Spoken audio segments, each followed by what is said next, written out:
Need a winter holiday escape? Forget your cares in Fiji. White sand beaches and scuba diving are calling. Your tropical paradise getaway is just one nonstop Fiji Airways flight away, with round-trip fares starting at $899 from LAX or SFO. Or check out great fares to Australia and New Zealand with seamless connections via Fiji. Book now at FijiAirways.com. From here to happiness, flying direct with Fiji Airways. Get great deals throughout the store at Safeway. This week at Safeway, get mega packs of bone-in USDA choice beef, New York strip steaks for $5.97 per pound with digital coupon. Limit 2 packages. Plus, Haas avocados are 10 for $10. Member price. Also, this week at Safeway, mix or match 12 packs of 12-ounce cans or 8 packs of 12-ounce bottles of Coca-Cola, Pepsi, 7-Up, or Dr. Pepper are buy 2, get 3 free. Limit 3 free items. Member price plus CRV. Visit Safeway.com or head in store for more deals. Same time, same station. It's an interview with Harold Peary, who portrayed the great Gildersleeve originally. Originally, this interview with Harold Peary was broadcast on January 26th, 1971. The following program is presented for your information and entertainment, and is a document of radio's history. Recordings of this program have been placed in the archives of the Department of Telecommunications, University of Southern California, and the archives of the Pacific Pioneer Broadcasters in Hollywood. Transcribed. Well, good morning. And a special good morning to you, Bertie. You seem to feel pretty good this morning, Unc. Never felt better in my life. That's because you're in love. Well, that may have something to do with it. You're awfully sweet. So are you.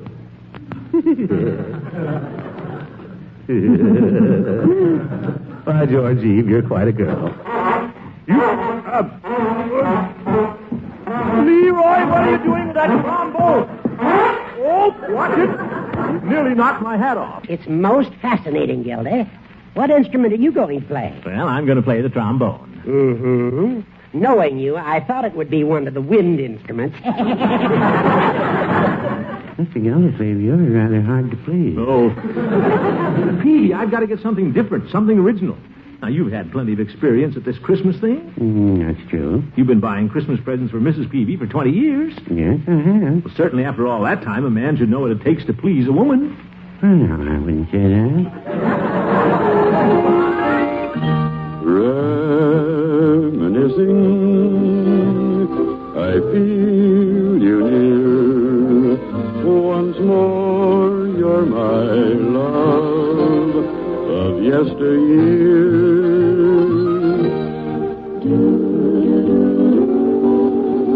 Howdy, folks. Yes, it is your old friend Singing Sam. So let's just settle back and reminisce a bit. What do you say, huh?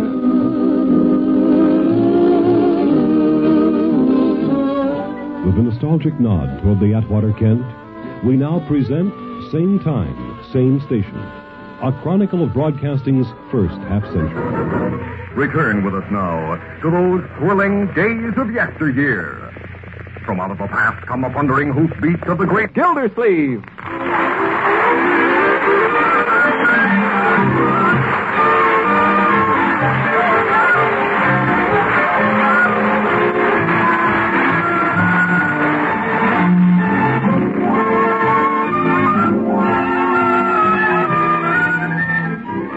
The Great Gildersleeve is brought to you by the Kraft Foods Company, makers of the famous cheese food Velveeta.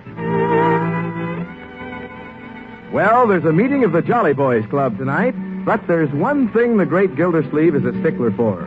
No matter where he's going, he never lets anything interfere with that quiet hour he spends with his little family.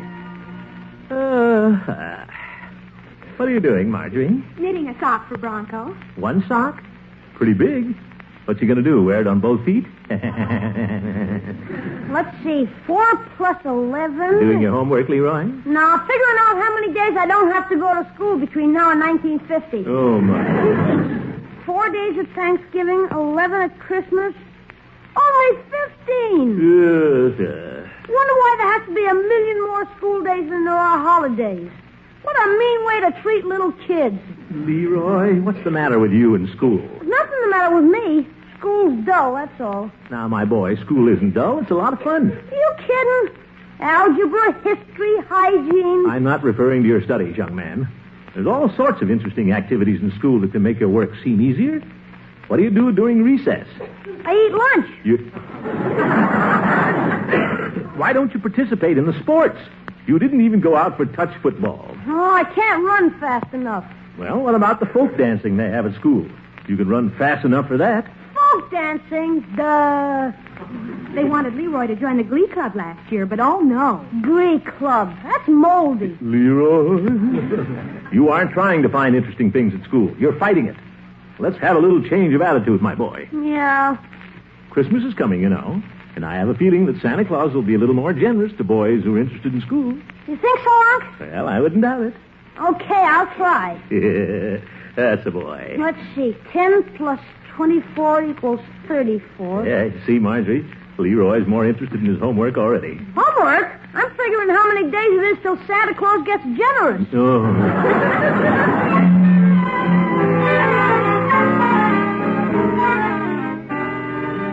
Well, I have been connected with microphones since they were invented, frankly. When I was a kid in Oakland, I was singing in motion picture theaters with orchestras as a 13-year-older, and I was known as the Oakland Tribune's Boy Caruso. And they had one of the first radio stations in the East Bay called KLX. And then there was a 10th Avenue Baptist Church that had a station called KTAB, which is now KSFO in San Francisco, which is quite a large station. And then KGO, which was later became ABC. That was a General Electric station. I was in a drama group after I quit singing for a while because my voice went from a soprano to a baritone. I took some drama lessons and I got interested in the theater. And I started playing some parts. And Bernice Berwin, who was Hazel in One Man's Family, was a college student then, and she had this little group. This is about 1926, 25. Well, in the meantime, I alternated between radio. It was just coming to the point where they were paying, for radio, and the theater, and going to school and all that sort of thing. But in 1929, a friend of mine by the name of Ted Maxwell, very well known in radio up in Oakland, had been a former theatrical producer. He hired me as a singer and actor. Well, he called me the triple threat because he knew my father was in the dairy business and he figured I was pretty good with a broom, too. We got to throw that in. Anyway, I went to work for NBC under contract in 1929, and I remained with NBC in San Francisco till 1935 when I moved to Chicago. I'd heard about this lush thing in Chicago, Oh, boy. It was the center at the time. Soap operas and kid shows, and, of course, a great many dramas, like the First Nighter show and not One Man's Family, that was San Francisco, Grand Hotel, and, there were a great many other shows, and I can't remember them now. But it was a great center for anybody that was versatile, and I say this humbly, I not only could sing, but I was pretty good at doubling, and I played 7 parts on the Tom Mix Show. Heartwarming, come on, boy! Shredded roast for your breakfast. Start the day all shining bright. Gives you lots of cowboy energy with a flavor that's just right. It's delicious and nutritious, bite-sized and ready to eat. Take a tip from Tom, go and tell your mom shredded roastin' can't be beat. The Tom Mix Roast and Straight Shooters bring you action, mystery, and mile-a-minute thrills in radio's biggest Western detective program. Tonight you're about to hear another episode in a baffling mystery. Secret Mission. The show had been done in New York, and they sent us a recording to sort of mimic some of the voices that had been done back there. They'd moved it to Chicago. So I inherited little Chinese and your father was cook, Lilu, ha, ha, ha, ha. He was Tom's cook. And then there was Bertie, who was an Englishman friend of Tom's. He came from Canada, I believe. Then there was Henry Akins. Henry Akins was a mean old cuss, kind of a merchant around town. He was always getting into trouble with Tom Mix. And then there was Mike Shaw. He was the sheriff. I find that was my 4th part. I played Mike Shaw. Then I started doing a villain called Hog Barrett, he was a real rough one, but the kids loved him. But we had to get rid of him anyway, and he was accidentally shot or something, so we had to bring his brother back. His name was Shotgun Barrett, and I played him with a lisp. So it was the same guy, only he had a lisp, and the kids loved him. Well, I did that. Oh, I also did an Indian chief, traditional how, And that was my 7 parts. And occasionally, when the sound effects man had too much to do, I also doubled as the dog. We had a little dog. And I had done the dog once on Arthur and Annie, so I was pretty good at doing dogs, That was something that came after I'd kind of proved myself around Chicago as being versatile. I went to work right for NBC, though, in a show called Flying Time, which was a show for children about aviation. And a very famous man was the star of it, Roger. Oh, that's great. I can't even remember his name. He was an aviator here in Los Angeles and used to carry a lion with him called Gilmore. And somebody will remember his name. I can't. He had a very peculiar name. And then I did a show with Betty Winkler about newspapers. The woman who wrote it was a former newspaper woman, and she even had real names in the thing, and we almost got sued there for a while. She didn't think there was anything to be sued about, but it worked out all right. And I even did some narration work. I worked on a program called True McFadden Tales. I was the second announcer who set the story. And I worked on First Nighter and Grand Hotel and the Princess Pat Players. And I was with Don McNeil, who had the breakfast thing. I was on a Monday night show with him. And a fellow by the name of Bill Thompson, who was with Fibber McGee and recently passed on here, he and I did something entirely different, something had never been done before. We were acrobats on radio. We were called the Lorenzo Brothers. And all we did was, oh, look out, Luigi, you step on my ear, you going up, go easy, We did all this dialogue. When Bill had to go away on a trip, I hired a fellow by the name of Jay Novello, who's a quite well-known picture actor now, and he was a real Italian, and we had quite a little act. It was very cute. We were supposedly Europeans, and, we were performing for radio, and we got an awful lot of mail on it, because it had never been done before, We worked before a studio audience, of course, and we even had smocks and berets, for our costumes. The Johnson Wax Program. The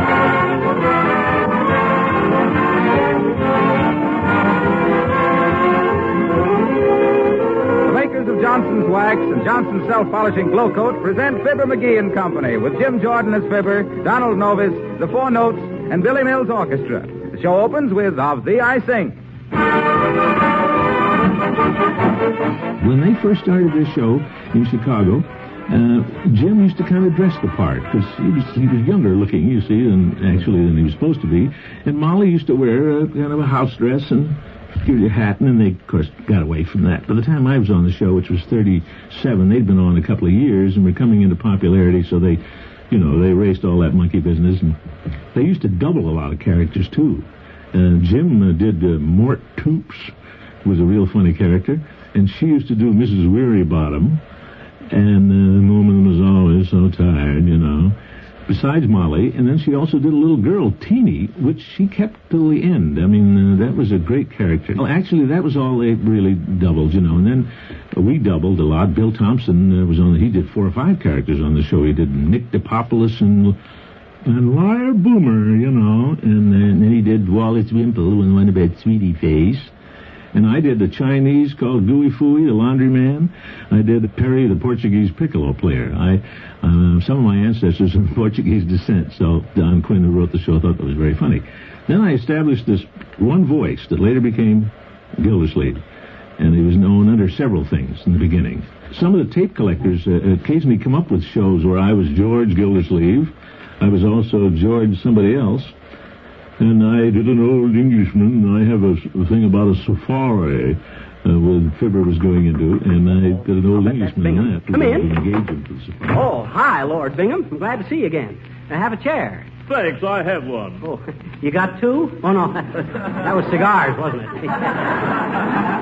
Well, what did you decide, Bingham? You think I'd make a good partner for a big game expedition? I most certainly do, McGee. I most certainly do. Oh, fine. There's one thing I must impress upon you. What's that, Lord Bingham? Well, McGee, it's a rather delicate subject. You understand that I can't have anybody with me who doesn't measure up to my own standard of cool courage. My calmness in moments of danger. Why, sure. Remember, I won't always be there to protect you. Oh, I understand that, Bud. I can take care of myself, I can. Splendid. We must depend upon each other in emergencies, you know. Oh, absolutely. Two brave hearts that beat as one. That's what I always said. Look out, Bingham. There he is. Hey, there's that mouse. What? Look out. Oh, my goodness, a mouse. Let me out of here. Help! Help! Help!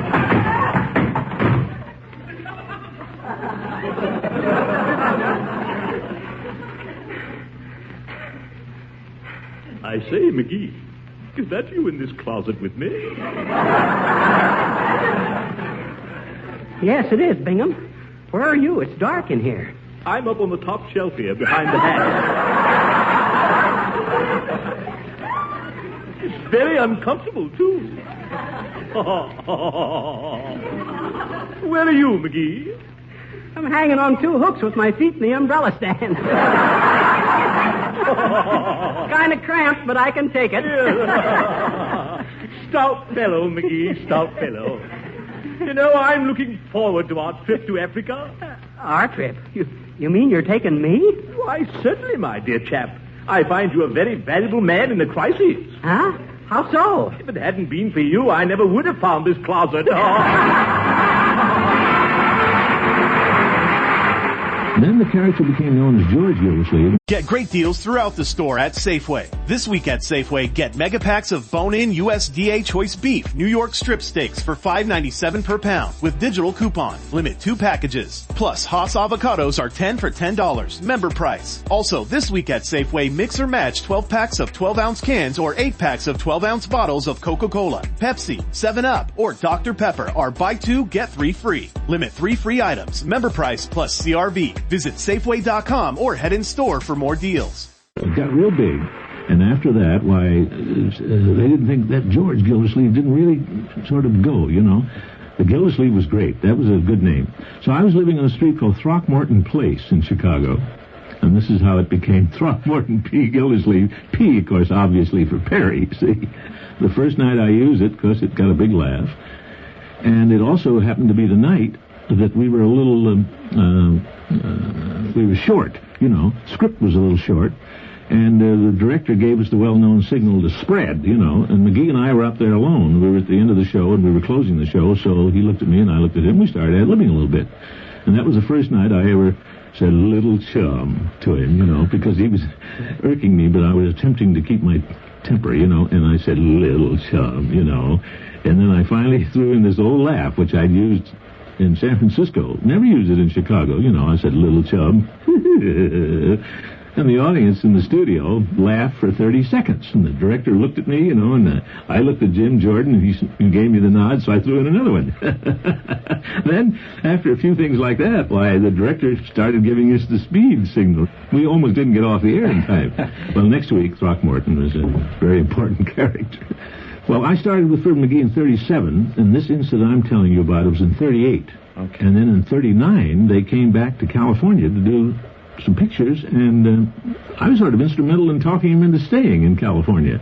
So that's how it happened. We all came home and all bought houses in Encino. In 41, the summer of 41, or prior to the summer of 41, the advertising agency said, how would you like to build a show to replace Ferd McGee and Molly for the summer? Because I was kind of the number one stooge at that time, see? So I said, well, okay. He said, we'll give you all the help we can. We'll give you a writer and music and Harlow Wilcox to announce the, you know, and so on. So there was a writer by the name of Leonard Levinson who was assistant to Don Quinn on the show. So Levinson and I went to work, and first I sketched out an idea that I had about Gildersleeve being a bachelor, and he was going to another town to take over the affairs of a niece and a nephew. Now, I was raising a niece and a nephew in my real life. I was married, however, but I was raising a niece and a nephew, and this is where I got the idea. I even had a colored housekeeper at the time, or a nurse for the children, whose name was Birdie. You know, and this is where we borrowed that. So we were in such a hurry, this fellow and I, Levinson, that we sat down and wrote this show, you know. And then we had to have an opposition character, an opposite character like Fibber. So we got a fellow by the name of Judge Hooker, and we had a kind of a nasty voice, you know. And he happened to be in the first episode.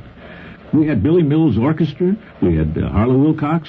We borrowed him, and Billy Mills from the show. We had Leroy and Marjorie and Judge Hooker. Peary wasn't in the show yet, and we had Bertie. It was a cute show. Well, the show was auditioned for Johnson to replace Fibber McGee and Molly, and everybody liked it but Johnson. And he said, no, I don't like it. No, everybody liked it but him. He said, I want to buy Ransom Sherman. I've been listening to him here in Chicago. Well, he bought Ransom Sherman, and I was delighted because there was a little feeling there about me, doing my own show and all that sort of thing. So I went away on a vacation, and I was gone about a month, and after the show went off, and I got a call from Chicago saying, well, we didn't sell you for the summer, but we're going to sell you, we've already sold you, if you'll accept it, for the fall, for Kraft. So here I go, on the air for Kraft Foods in September 1941. We'd auditioned the show in May, and the collector recently found it, by the way, and he found the original audition, and I didn't even have a copy of it. And it's very funny because, with the exception of the fact that they had Johnson's Wax commercials on it, it was practically the same show that we did for the initial show. Yes, I see, Mr. McGee. Yeah, I'm glad you put me straight on that. Yeah, see, I knew my pal would set me in right. That's a very good point. I wouldn't have missed this chat for the world. Leroy, I want you to meet McGee one of these days. There's one of nature's noblemen. Oh, yes. This conversation will influence my decision a lot, Mr. McGee. Thank goodness. I guess you've made my mind up for me, Fibber. Ooh. Hold the phone a second. I'll tell him. Gildersleeve. Yes, Judge? Gildersleeve, I've decided to rescind that $50,000 bond. I knew that would happen if you spoke to my little chum. Yes. After talking to McGee, I'm going to make that bond $100,000. What? Give me that telephone. Hello? Hello? You're a hard man, McGee.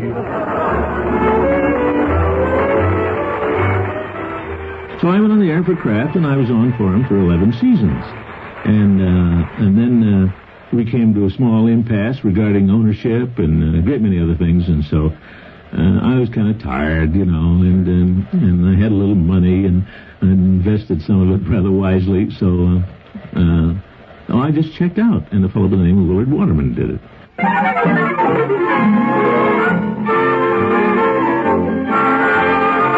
We called it Summerfield, USA, It was obviously a Middle Western locale, And we chose Summerfield because I think there was only 2 Summerfields, or maybe one other, a real one. And we didn't want to get involved, so that's why we chose the profession that we did, water commissioner, because that was sort of an indefinite thing, too. There are a great many water commissioners, and we found out later because the mail came in, But it seemed like it was the one job that you could poke a little fun at, and nobody was going to get too upset about it. It was either dog catcher or water commissioner. The Great Gildersleeve is played by Harold Peary. It is written by John Whedon and Sam Moore. The music is by Jack Meakin.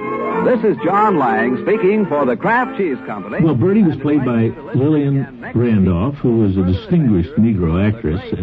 She has a daughter by the name of Barbara, who's a coming singer.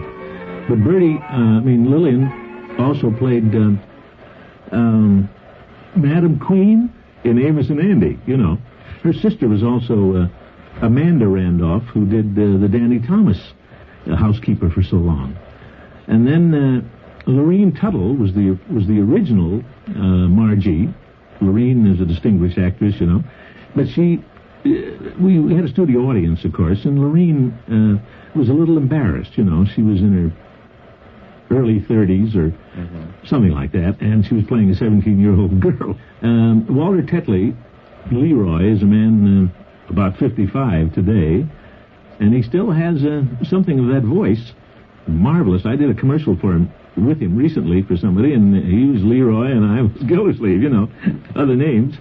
And then there was Judge Hooker, played by Earl Ross. He's gone.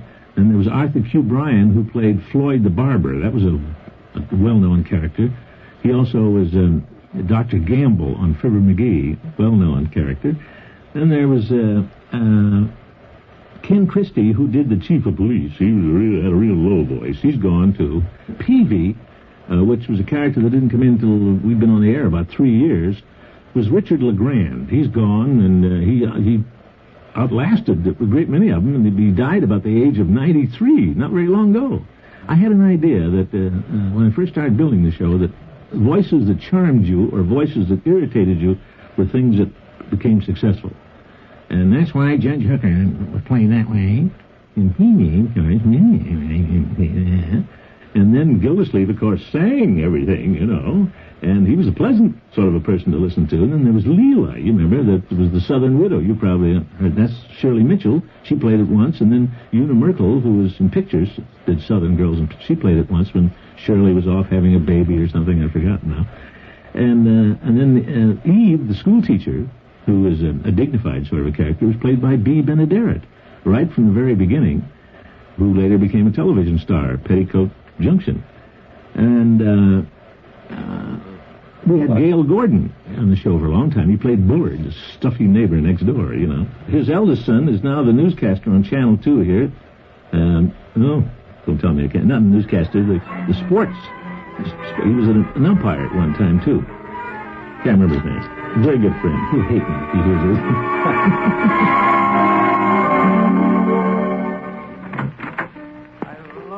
Well, somebody's at the Jolly Boys Club. Sounds like Floyd working over that new song I gave him. Oh, brother, he's really working it over, too. Hi, Commish. Hello, Floyd. I was just amusing myself till the fellows got here. You're a little late tonight. Well, I had to have a talk with Leroy. Oh, yeah? The boy just isn't taking the proper interest in school, Floyd. Oh, well, you don't have to worry about him, Commish. A lot of kids come into my barber shop, and Leroy's got as fine a head for his age as any kid I ever worked on. He's got his bumps in the right places. I'm not worried about Leroy's bumps, Floyd. I'm trying to get him interested in outside activities. Those things are good for a person. Sure they are. Sure. You know how much the Jolly Boys mean to us. Say, where is everybody? Search me. We ain't had 100% attendance in months. Last week, Peary and the judge was both missing. That's right. And the week before, Chief Gates skipped it to play pinochle with a prisoner. Yeah. The club's dying on its feet, Commish. Now, Floyd, this little group has held together for a good many years. Remember our slogan, all for one and one for all. Well, I, for one, wish all would show up. While we're waiting, let's run through the song, huh? Just the two of us? Certainly, Floyd. You play and I'll sing. Okay. Take it, Commish. I love those dear hearts and gentle people who live in my hometown, because those dear hearts and gentle people will never, ever let you down. They sure letting us down tonight. Yeah, Floyd. They read the good book from Friday till Monday. That's how the weekend goes. I've got a dream house I'll build there one day with picket fence and rambling rose. I feel so welcome each time that I return, that my happy heart keeps laughing like a clown. I love the dear hearts and gentle people who live and love in my hometown. Well,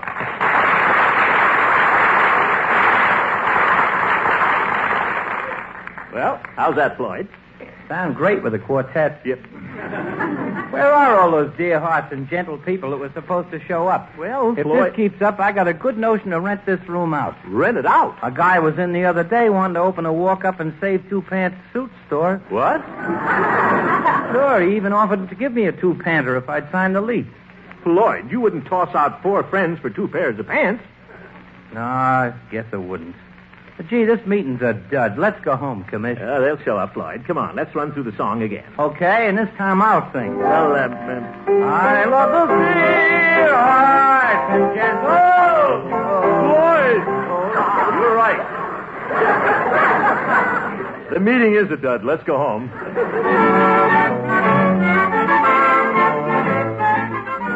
We tried to make it as real as possible.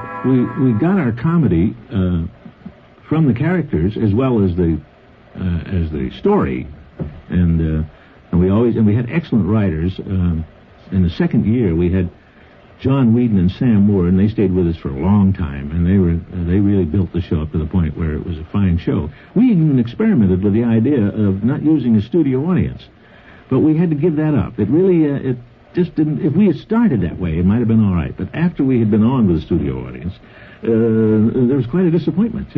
I remember it scared me to death after I heard the first one without an audience. So, as you commented a minute ago, it wasn't a raucous show. The comedy, the characters were a little bit offbeat, like even Gildersleeve was a little having the laugh, which was always good for the situation. We tried not to overdo that too much because it could get to the point where it would get a little stale on us.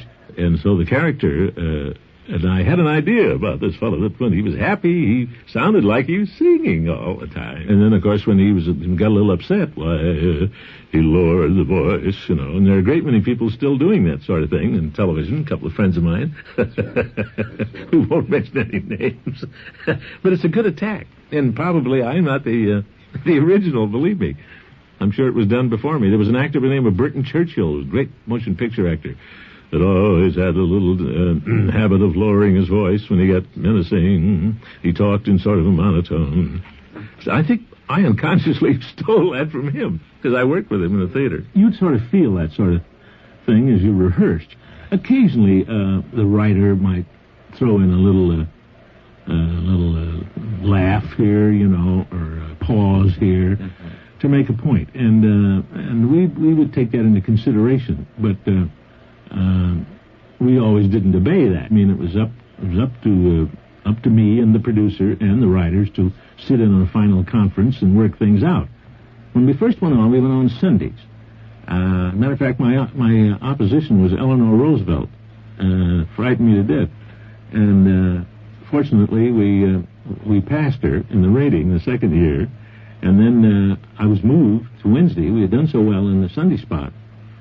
I was just before Jack Benny on Sunday, following the Catholic Hour, and this was a little rough because the Catholic Hour had a very bad rating.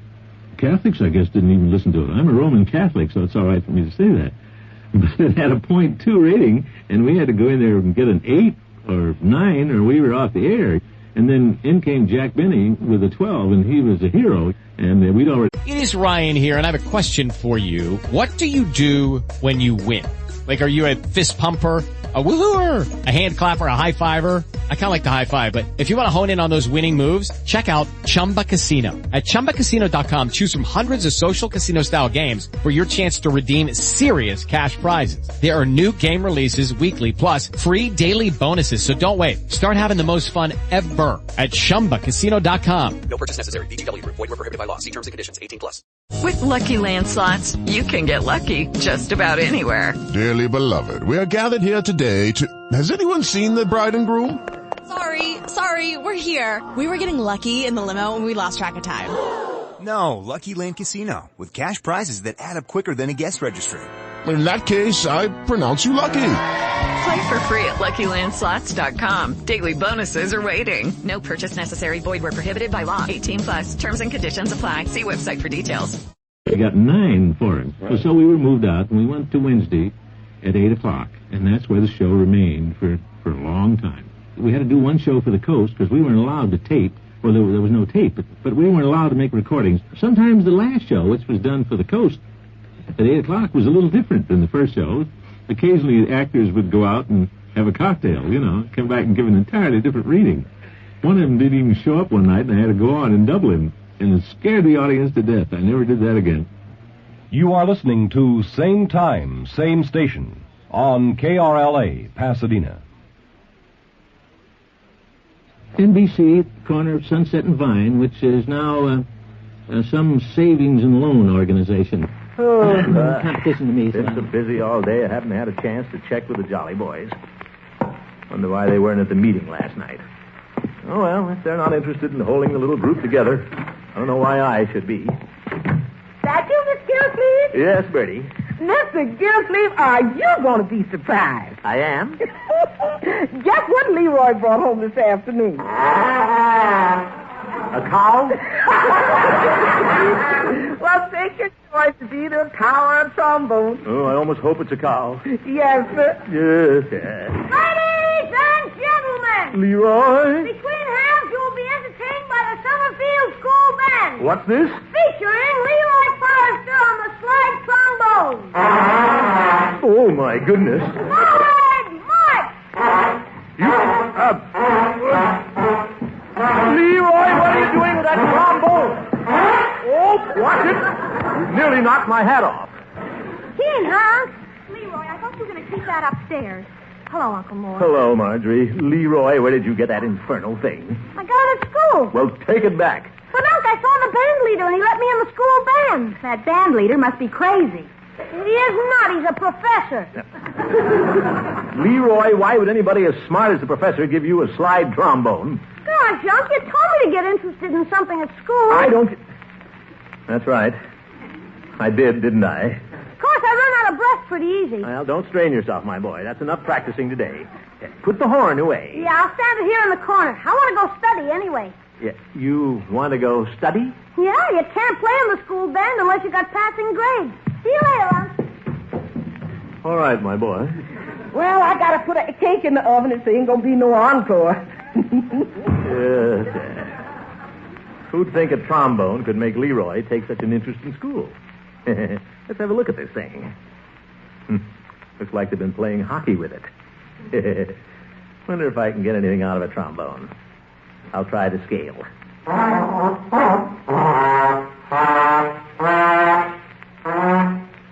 Made it. Well, I might take this down to the Jolly Boys some night. Say, wonder if we could organize a little band. Might be just the thing to get them interested in the club again.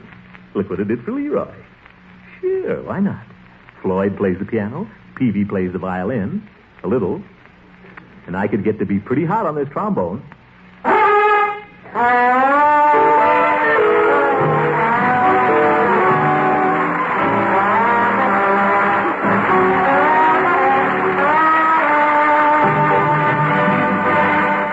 Well, Leroy actually brought me up, you know.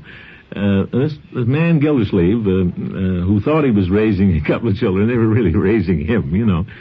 And that was the idea. And Gildersleeve, as I always said, Gildersleeve was not to be mistaken for a tall man. He was a little man who thought he was a tall man.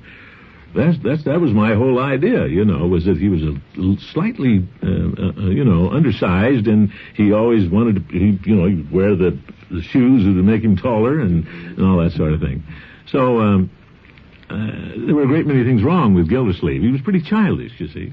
And then, of course, I had more problems than anybody else in the family. I was the problem child all the way through. That was where we got all our fun, you know.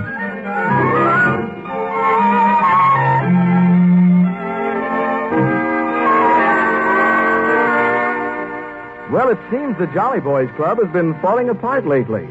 To stimulate interest, the great Gildersleeve has decided to organize a band and lure the strays back into the fold. And it so happens that Mr. Peavy is one of the strays. Well, hello, Peavy. Hello, Mr. Gildersleeve. What can I do for you today? Peavy, I missed you at the Jolly Boys Club the other night. I'm sorry I couldn't make it. You gentlemen have a pleasant evening at the club? Peavy, there wasn't anybody there but Floyd and me. And frankly, I'm a little disturbed about our attendance. That's all? Certainly. Right at the holiday season when we should be getting together, we seem to be drifting apart. Yeah, I hadn't thought of that. Peavy, do you still have your violin? Oh, yes. Do you play it? Oh, my, yes. At night, after we've done the dishes, I often play and Mrs. Peavy hums. Yeah. Good. I've got a surprise for you, Peavy. I'm going to organize a Jolly Boys band. How's that? A Jolly Boys band. There are 5 of us. We'll have a little quintet. Now, you'd be interested in attending the Jolly Boys meetings if we played music, wouldn't you, Peavy? Well, yes. But who'd be playing in the band, Mr. Gildersleeve? Why, all of us. My. Now, all I have to do is see Judge Hooker. As Guy Lombardo says, we'll make the sweetest music this side of heaven. Well, I wouldn't say that.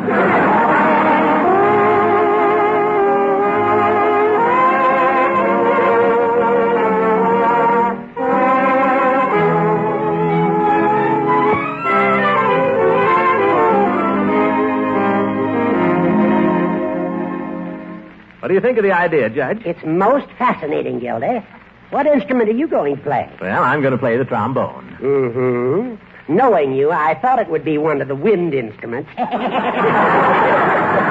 All right, Judge, if you're not interested. Oh, I am. I haven't had my trusty flute out of the trunk in years. A flute? Hey, that's just what we need. Splendid. Judge, you get your flute out of the mothballs and be at the Jolly Boys Club this evening. I'll be glad to, Gildy. Have you done anything about arrangements? Why, certainly. I'm making arrangements? Musical arrangements for the individual instruments. Well, I thought we'd just improvise. Oh, we can't do that, Gildy. Each musician must have his own music. Now, why don't you select something suitable, go down to the music store and see Yasha Mitz. Yasha Mitz? You mean the fellow with the goatee? Yeah. He makes arrangements for a very small fee. Well, if you think that's necessary. Absolutely. I'd suggest something simple like Waltz of the Flowers by Tchaikovsky. Waltz of the Flowers? It's wonderful for a small group, Gildy. Ta-ta-ta-ta-ta-ta. Ta-ta-ta-ta-ta-ta-ta. All right, Judge. Then the flutes go teedle-deedle-deedle-deedle-dee. Teedle-deedle-deedle-dee. Please, Judge. Not on your fountain pen. You're getting ink all over your chin. Oh. Well, you get the idea. Yeah, definitely.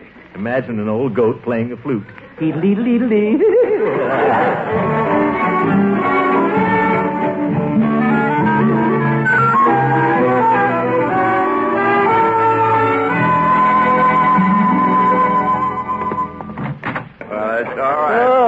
Hey, put the Cokes in that tub of ice, Peavy. Hi, George. It certainly is good to have all the Jolly Boys here at the club again. Say, where's Hooker? He'll be along. Well, I'll pass out the music.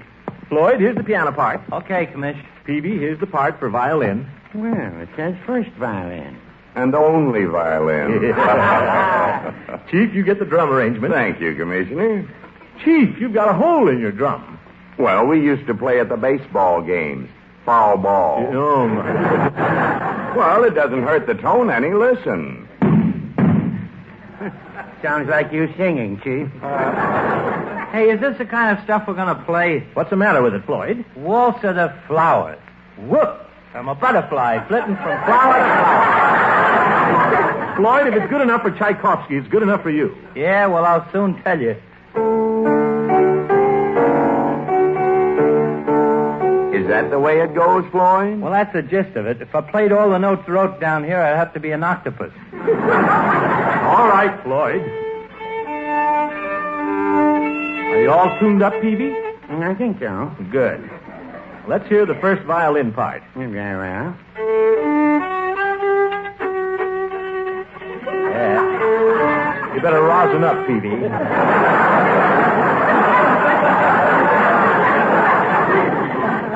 But it is very good, though, Peavy. Thank you. What's that? Sounds like a flute. Must be the judge.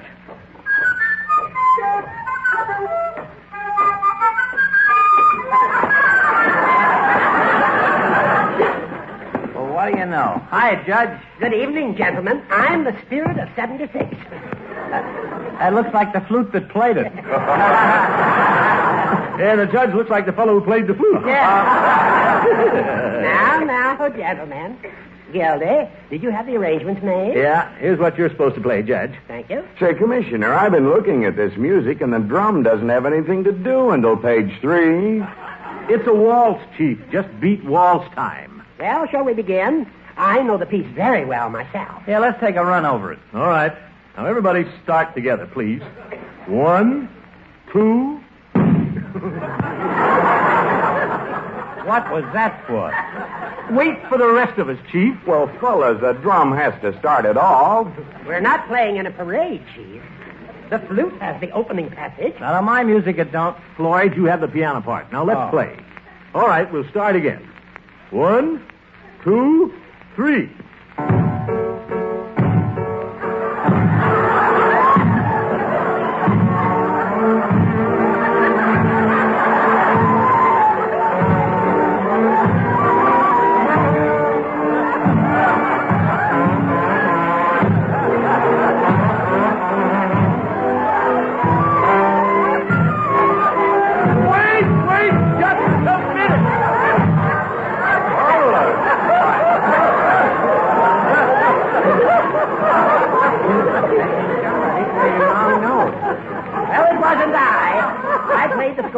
Exactly as it was written. Put your glasses on, Hooker. You were way off.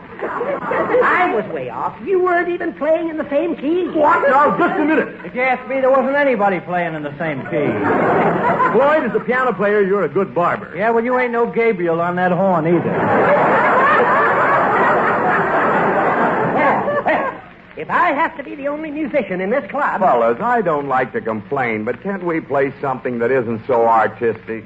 Believe me, Chief, there's nothing artistic about the way you pound that drum.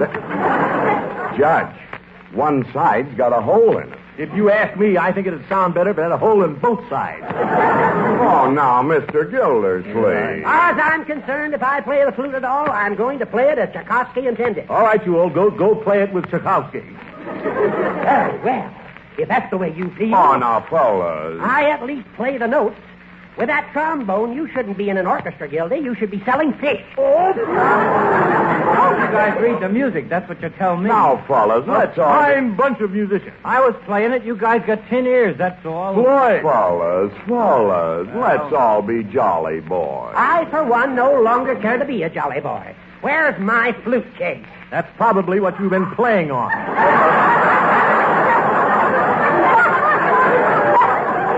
Give me my trombone. I'm going home. Me too. I hate to see this happen, fellas, after all these years.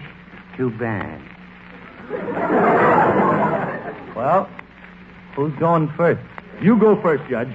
This is the end of the Jolly Boys. No, you go first, Gildy. What do we have to go for? Well, everybody wants to break up the club. Not me. Wasn't my idea. And don't look at me.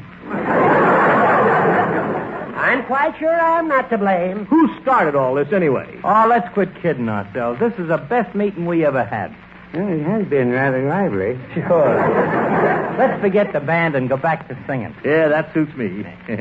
My baritone is better than my trombone anyway. Well, no, I wouldn't say that. Peary! Come on, let's go, gang. I love those dear hearts and gentle people who live in my own town.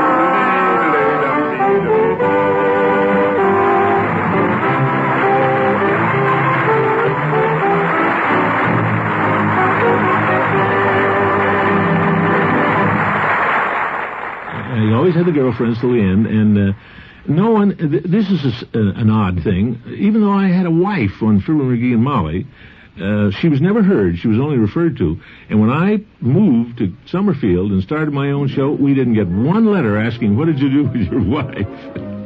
Evidently, she didn't make a very big impression, or they realized that this was an entirely new setup. And that, 75, 85, $1. Thank you, Miss Ransom. Oh, you're welcome, Mr. Peavy. Can I serve you in any other way? No, that's all. I was just wondering, do you see much of Mr. Gildersleeve these days? Oh, yes, he comes in every now and then to pass the time of day, or to have a soda. Oh, does he have as many sodas as he used to? I wonder if there's any question of professional ethics involved here. Professional ethics? No, I was just thinking out loud, Mrs. Ransom. I don't like to violate the confidence of a customer. Oh, you man. I'm just asking about Throckmorton as an old friend. You know that, Mr. Peavy.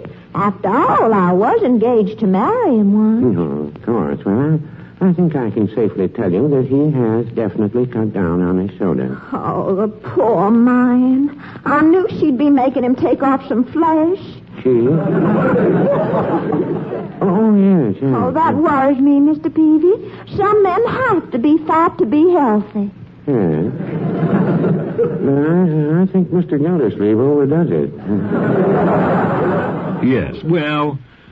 she chased me to the point where I'd get so interested I'd start chasing her, and then she'd repulse me a little bit, you know. Okay. But she was the very obvious type. Well, he was reverse. I was engaged to both of them through the show, but we never got to the point of marriage, you know. Eve had a mother that used to bother me. Yes.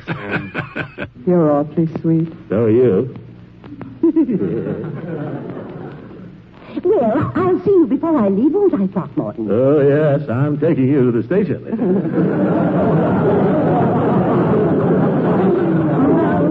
He thinks of of everything, doesn't he, dear? Well, I'll go and lie down for a little while if you'll excuse me. Oh, go right ahead, Mother. There's nothing like a little shut-eye.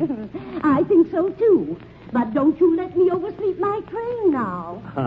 Don't worry. Oh, we'll be two little mice. Let's play Mouse Eve. How do you play, Mouse? Well, you're the little mouse, and I try to grab you. Throckmorton, don't. Don't make any noise. You'll wake up Mother. But you're taking unfair advantage. All's fair in love and war. I'll try to talk very quietly.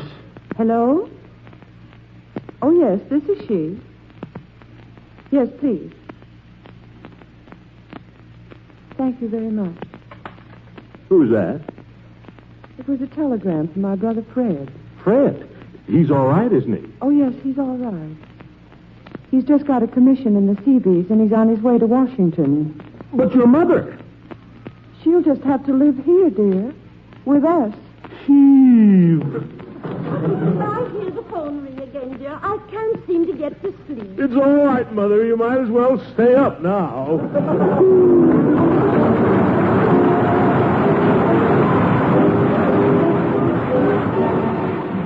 I'm getting a kick out of getting tapes now, from people who save them. I have one here that somebody sent me recently, and it's a Christmas show. And I remember we had a great amount of mail on it. And I read a poem called Why the Chimes Rang. And I didn't have a copy of it till recently, and I recently got one. Matter of fact, I have two of them now. And at the time, we were just flooded with the requests for this poem. And it was written by somebody, and it was a published piece, and so we, of course, recommended that they buy the book, and all that sort of thing. I guess we helped the fellow a great deal, because I think we got about 4,000 letters, which was a very unusual thing, especially around the holidays. Some of it wouldn't reach me in February.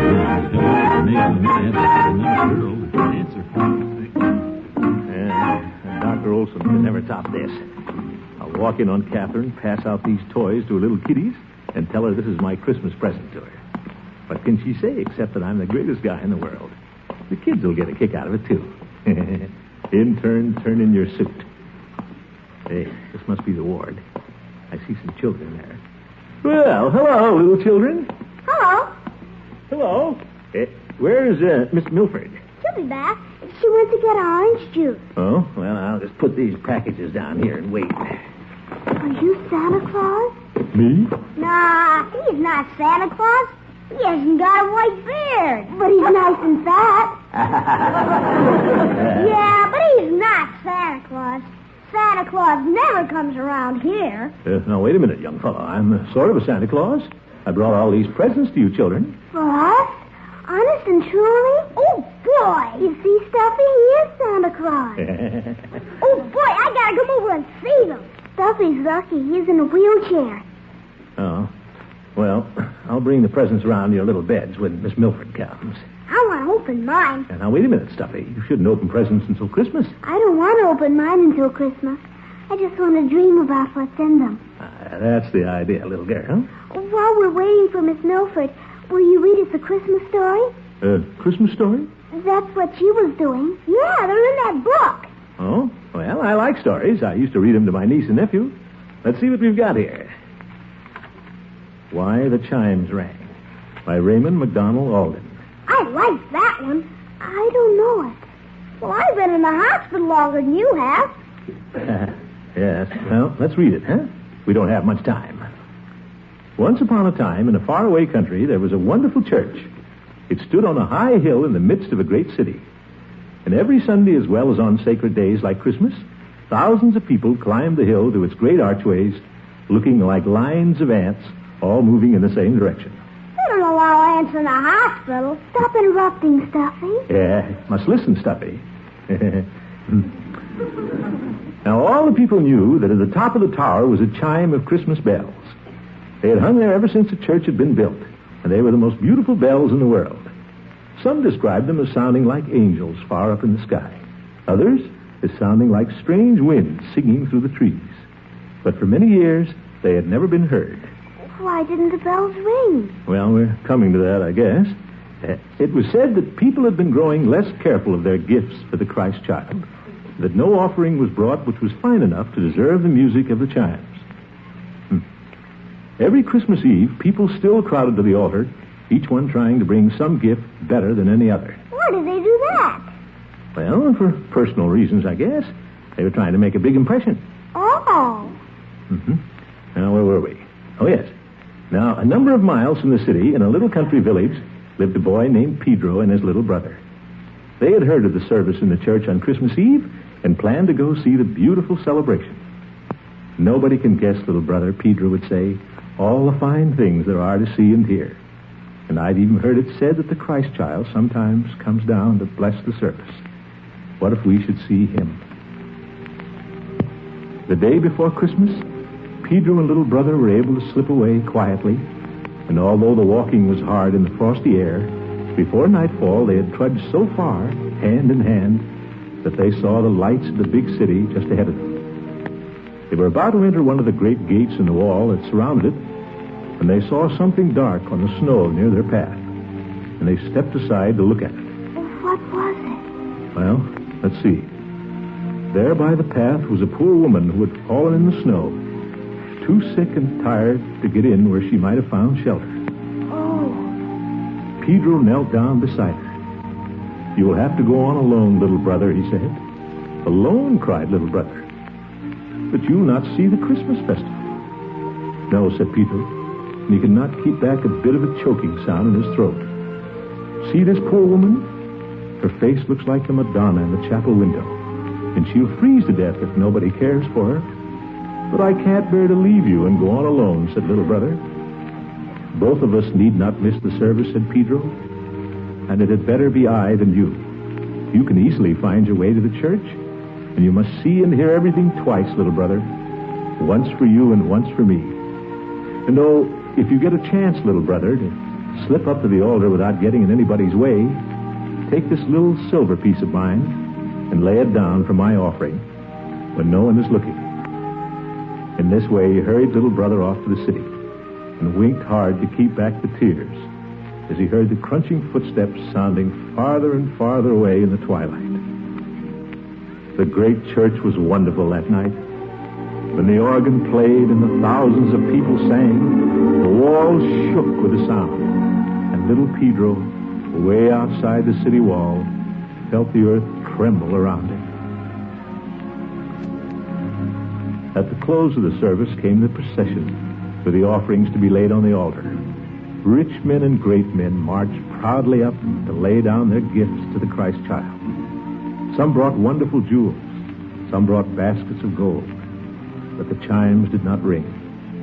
And last of all came the king of the country, hoping with all the rest to win for himself the chime of the Christmas bells. There went a great murmur through the church as the people saw the king take from his head the royal crown, all set with precious stones, and lay it gleaming on the altar as his offering to the Holy Child. Surely, everyone said, we shall hear the bells now, for nothing like this has ever happened before. But still, only the cold old wind was heard in the tower, and the people shook their heads, and some of them said, as they had said before, that they never really believed the story of the chimes, and doubted if they ever rang at all. Suddenly everyone looked at the old minister, who was standing by the altar, holding up his hand for silence. Not a sound could be heard from anyone in the church, but as all the people strained their ears to listen, there came softly but distinctly, swinging through the air, the sound of the chimes in the tower. So far away, and yet so clear the music seemed. So much sweeter were the notes than anything that had been heard before, rising and falling away up there in the sky, that the people in the church sat for a moment as still as though something held each of them by the shoulders. And they all stood up together and stared straight at the altar to see what great gift had awakened the long, silent bells. But all that the nearest of them saw was the childish figure of little brother, who had crept softly down the aisle when no one was looking, and had laid Pedro's little piece of silver on the altar. That's a wonderful story. Why did the bells ring when his little brother laid the piece of silver on the altar? Well, Why didn't they ring when the great men brought jewels and things? well, like the book said, each one was trying to bring some gift better than any other. Those men were trying to outdo each other, while little Pedro gave out of the goodness of his heart. He didn't have an ulterior motive. What's an ulterior motive? Well, I guess that's what I had when I came here. That's Miss Milford coming. It is? Yeah! Well, guess I'll be going. Aren't you going to wait and see our nurse? Where you going, mister? Well, I think I'll sneak out this side door. But how'll she know who brought the present? Well, that's not important anymore. Merry Christmas. Thanks. Merry Christmas. Merry Christmas. I'll tiptoe down the back stairs. 5 o'clock. I didn't know the hospital had chimes.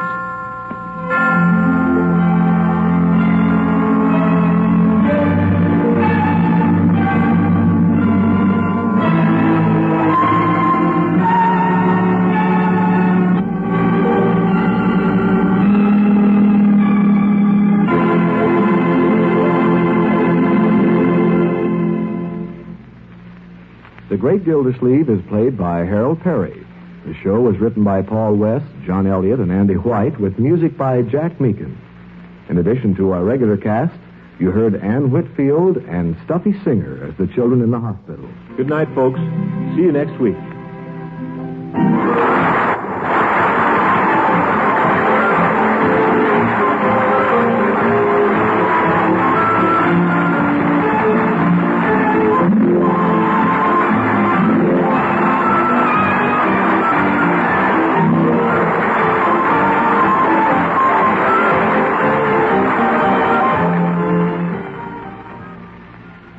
Break the Bank, radio's biggest money-paying show, is next on NBC.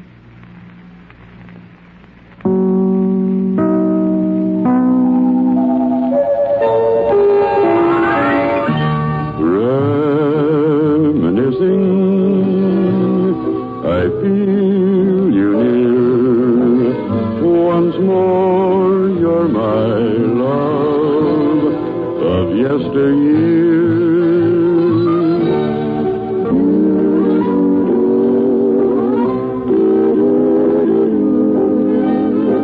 Be with us next week for another nostalgic look at radio of yesteryear. And now it's just about time we were picking up our members and moving along our way. I hope you've enjoyed listening to these songs and the memories that go with them, as much as I've enjoyed bringing them to you. And I'll be keeping my weather eyes peeled, yes, sir, looking for you all to join us the next time we drop around this way for a friendly little get-together. And I hope that'll be real soon, folks. And until then, this is your old friend Singin' Sam saying goodbye for now. Same time, same station is produced for KRLA News by John Price. Associate producer Cam Courier. Special research by Martin Halperin. Our thanks to Harold Peary, who took time from his busy schedule as spokesman for Gibraltar Savings and Loan Association to reminisce with us tonight. Next week, the drama of Favorite Story and the comedy of Fred Allen. I know you won't want to miss it, so be sure to be with us next week at this same time, same station. You had the beginning to our Gildersleeve special, originally heard on January 26th, 1971. Okay, round two. Name something that's not boring. A laundry? Ooh, a book club. Computer solitaire, huh? Ah, sorry, we were looking for Chumba Casino.